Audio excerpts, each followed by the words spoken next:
요즘 같은 자본주의 사회에서 풍족한 삶을 살기를 거부하는 사람은 많이 없을 것이다. 나 같은 경우에는 당연히 재정적으로 풍족한 삶을 살고 싶지만 내 인생의 목표가 돈이길 바라진 않았다. 돈이 내 삶의 꿈이기보단 나의 꿈을 지원할 수 있는 수단이길 바랐다. 재테크에 대해 아무것도 모르던 나에게 이 책은 내 삶을 영위하면서도 돈을 잘 다룰 수 있는 방법을 알려주었다. 라미세티의 부자 되는 법을 가르쳐 드립니다. 라는 책이다. 이 책이 나에게 큰 영향을 주었던 이유는 돈을 관리하는 계좌 정리 방법, 투자 방법을 떠나서 부자가 되기로 마음먹기 전에 생각해봐야 할 것들을 알려준다는 것이다. 이 영상을 통해 라미세티가 말하고자 하는 부자가 되기 전 숙고해 봐야 할 것들에 대해서 공유하고자 한다. 이 책에는 돈에 대한 현실적인 조언들이 담겨 있다. 투자, 자본 관리 등을 시작해보고 싶은 사람들에게 꼭 추천하고 싶다. 왜 풍족한 삶을 원하는가? 나는 지난 15년 동안 나의 홈페이지와 강연을 통해 수많은 사람과 재테크에 관해 대화를 나눴다. 그때마다 나는 두 가지 질문을 했다. 왜 부자가 되고 싶은가요? 풍족하다는 것은 당신에게 어떤 의미인가요? 대부분 풍족하다는 것이 어떤 의미인지 전혀 생각하지 않는다. 힌트를 주자면 그 의미는 사람마다 다르며 돈은 풍족한 삶의 한 부분일 뿐이다. 가령 내 친구 폴은 한 끼에 $500씩 하는 미슐랭 스타 레스토랑에서 식사하는 걸 좋아한다. 니콜은 여행을 좋아한다. 나는 다음과 같은 일들을 할 수 있을 때 풍족하다고 생각한다. 첫째, 돈 때문이 아니라 내가 원해서 경력과 관련된 결정을 내린다. 둘째, 은퇴한 부모님이 원하지 않으면 일을 안 하셔도 되게 한다. 셋째, 내가 좋아하는 것에 아낌없이 돈을 쓰고 그렇지 않은 것에 쓰는 돈은 가차없이 줄인다. 본격적인 내용으로 들어가기 전에 당신에게 풍족한 삶이 무엇인지 생각해 보기 바란다. 왜 부자가 되고 싶은가? 모은 돈으로 무엇을 하고 싶은가? 이 질문에 구체적으로 답하라. 당신에게 풍족한 삶이 버스 대신 택시를 탈 수 있는 것이라면 그렇게 해라. 나는 뉴욕에 살지만 온갖 문화행사를 제대로 즐기지 못했다는 사실을 깨달았다. 그래서 분기에 한 번씩 박물관에 가거나 브로드웨이 뮤지컬을 보기로 했다. 이렇게 의도를 갖고 선택한 일은 풍족한 삶에 이르게 한다. 꿈이 너무 작거나 혹은 터무니없이 크다고 창피해하지 마라. 풍족하다는 것의 기준을 의식적으로 정하지 않으면 아무 생각 없이 남들을 따라하게 된다. 섹시해질 것인가? 부자가 될 것인가? 대체로 사람들은 대학을 졸업한 후 살이 찐다. 나는 그 이유가 늘 궁금했다. 나는 식단, 운동, 돈과 관련된 개인적인 경험을 통해 이들 사이의 연관성을 발견했다. 체중은 하룻밤 사이에 불지 않는다. 이런 삶의 변화는 주위에 자전거 타는 사람 혹은 운동부 학생이 있어 자극이 되던 대학 캠퍼스를 벗어나 사회를 들어서면서 일어난다.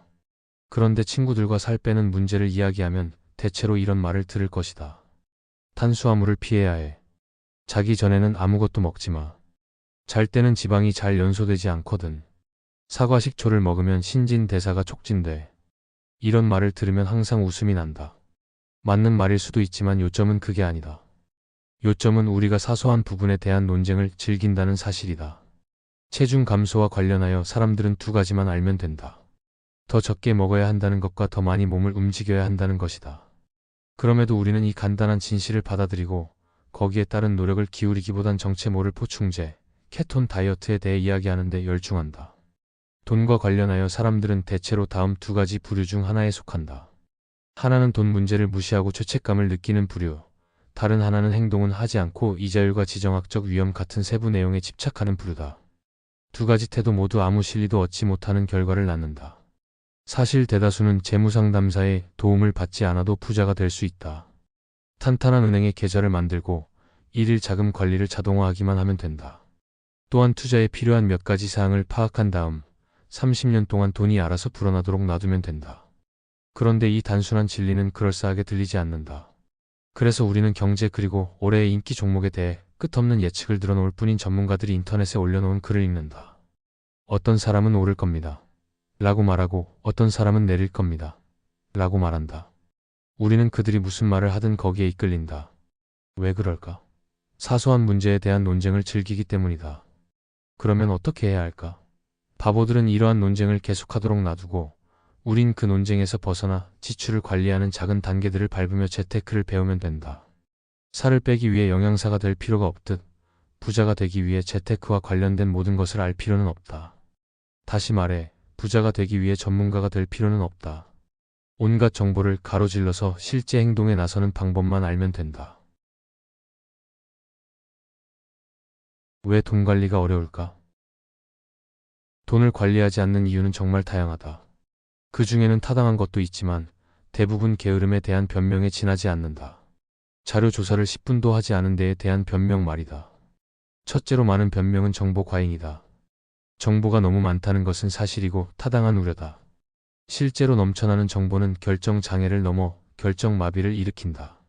당신은 인터넷에서 주식, 기업 퇴직연금, 퇴직계좌, 보험, 해외 투자에 대한 광고를 후는다. 어디서 시작해야 할까? 너무 늦은 건 아닐까? 광고를 보며 아마 머릿속에 많은 질문을 떠올릴 것이다. 그런데 모든 정보를 본 후 결국 당신은 아무것도 하지 않는다. 많은 정보가 최악의 선택을 이끈 것이다. 다음에 얘가 보여주듯 투자는 일찍 할수록 좋다. 똑똑한 셀리와 멍청한 댄을 비교해보자. 셀리는 35세부터 45세까지 10년간 한 달에 $200를 투자한 후 그 돈을 절대 건드리지 않았다. 반면 멍청한 댄은 바쁘다는 이유로 돈 문제를 신경 쓰지 않다가 45세가 되어서야 한 달에 $100씩 20년간 투자했다. 수익률을 8%로 가정했을 때 65세 때 찾게 되는 금액은 셀리가 $60,000가 더 많다. 멍청한 댄이 오히려 10년 더 투자하지만 더 많은 돈을 얻는 건 똑똑한 셀리다. 부자가 되기 위해 당신이 해야 할 가장 중요한 일은 일찍 시작하는 것이다. 나는 얼마 전 이런 수치를 못마땅해 하는 40대 여성에게서 메시지를 받았다. 그녀는 이렇게 따졌다. 그런 내용을 쓰는 이유가 뭔가요? 이미 너무 뒤처졌다는 생각에 기분이 나빠지잖아요. 그녀의 기분을 충분히 이해한다. 그래도 엄연한 수치를 무시할 수는 없다. 나는 현실을 그럴듯하게 포장하기보다는 사실을 있는 그대로 알려주는 편이 낫다고 생각한다. 투자를 시작하기 가장 좋은 때는 10년 전이었다. 그리고 두 번째로 좋은 때는 바로 오늘이다. 둘째는 패배주의다. 자신을 개선하기 위해 노력하기보다 냉소적인 태도를 취하는 게 더 쉽다고 생각하는 사람들이 있다. 주로 젊고 불만 많은 사람들이 그렇다. 그들은 이렇게 말한다. 투자? 피자 사 먹을 돈도 없어. 우린 베이비붐 세대 때문에 망했어. 그들은 실제로 누가 더 심각한 패배자인지 가리려고 경쟁하는 듯하다. 당신이 그런 어리석은 패배주의를 가졌다니 마음이 아프다. 선택은 당신 몫이다. 패배주의에 젖어 냉소적인 태도를 취하든지 실수하더라도 그때마다 성장할 것임을 믿고 주어진 선택지를 신중하게 평가하든지 말이다. 이것이 복잡한 문제임을 안다. 하지만 어쨌든 우리는 주어진 패를 갖고 플레이해야 한다. 나는 스스로 통제할 수 있는 것에 집중하는 것이 옳다고 믿는다. 나는 자신이 처한 상황을 불평하면서도 아무것도 하지 않는 사람들을 별로 동정하지 않는다. 이 책을 쓴 이유도 거기에 있다. 나는 당신이 삶의 어느 지점에서 출발하든 자신이 처한 상황을 통제할 수 있는 힘을 갖기를 바란다. 냉소적인 사람들은 결과를 원하지 않는다. 그저 행동하지 않는 데 대한 핑계를 원할 뿐이다. 억지 주장을 내세워 말싸움에서 이긴다고 해도 그들은 패배자다. 자신이 만든 감옥에 갇혀있기 때문이다. 셋째는 불안이다. 돈을 잃을까 두려워하는 것은 타당하다. 그러나 장기적인 관점을 가져야 한다. 명심하라. 투자 선택지는 다양하다. 공격적인 것도 있고 보수적인 것도 있다. 당신이 위험을 감수하고자 하는 정도에 좌우된다. 실제로 투자를 자동화하면 다른 사람들이 두려워할 때 계속 저축하고 투자하여 앞서 나갈 수 있다.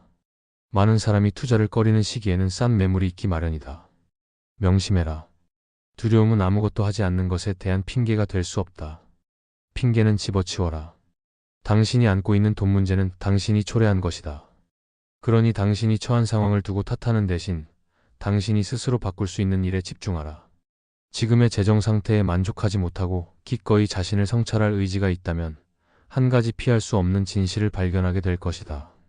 문제도 해결책도 우리 자신이라는 진실 말이다.